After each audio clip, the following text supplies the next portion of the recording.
Hi friends, it's Mrs. Pitkin again. I'm here to read from the Jesus Storybook Bible, and today I'm going to read God Sends Help. Jesus' friends and helpers huddled together in a stuffy upstairs room. Even though it was sunny outside, the shutters were closed. The doors were locked.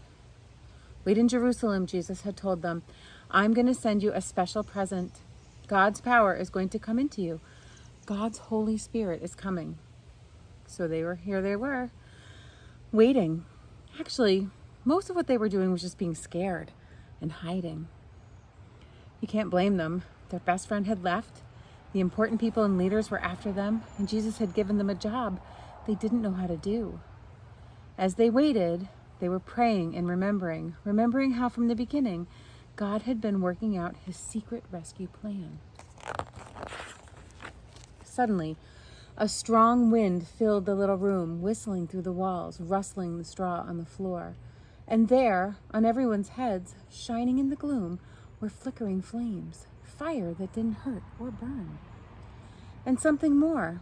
Inside their hearts, they felt a strange heat, almost as if all the coldness and hardness were melting away, as if their broken hearts were mending, and God was giving them brand new hearts that could work properly.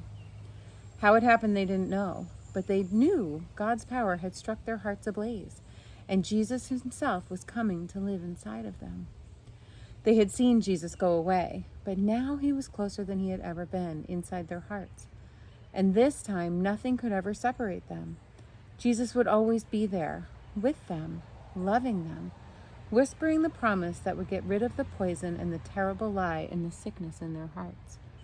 God's wonderful promise to them: "You are my child, and I love you. Make your home in me as I make my home in you," Jesus had said. Could it be? Heaven was coming into their hearts. They threw open the shutters. Sunlight flooded their room as love had flooded their hearts. And the little room was filled with happy noises, dancing feet, singing, laughing. They unlocked the door and surged out into the streets as if they had never been afraid. Peter spoke in a loud voice so everyone could hear. "Jesus died for you," he said, "because he loves you, because God made him alive again. He has rescued you."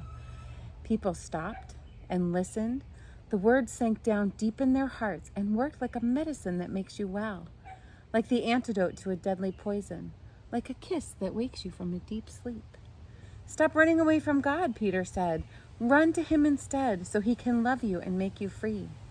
And Peter told them the wonderful story of God's love, God's never stopping, never giving up, unbreaking, always and forever love, how Jesus had come and all that had happened. There were lots of people from faraway countries in Jerusalem. They couldn't speak the same language, but they listened to Peter. Everyone could understand what he was saying in their own languages. Many people believed and became Jesus' new friends and helpers. And the wonderful news of Jesus spread like sparks from a fire to villages, towns, cities. Every day, more and more people believed. And so it was that the family of God's children, his special people, grew. One man was watching. "I'll stop this," Saul said. But this was God's plan, and nothing in all the world would ever be able to stop it. And that is the end of our story for this week. So thank you so much for listening again to the Jesus Storybook Bible, and I will see you next time. I hope you have a wonderful week. Bye.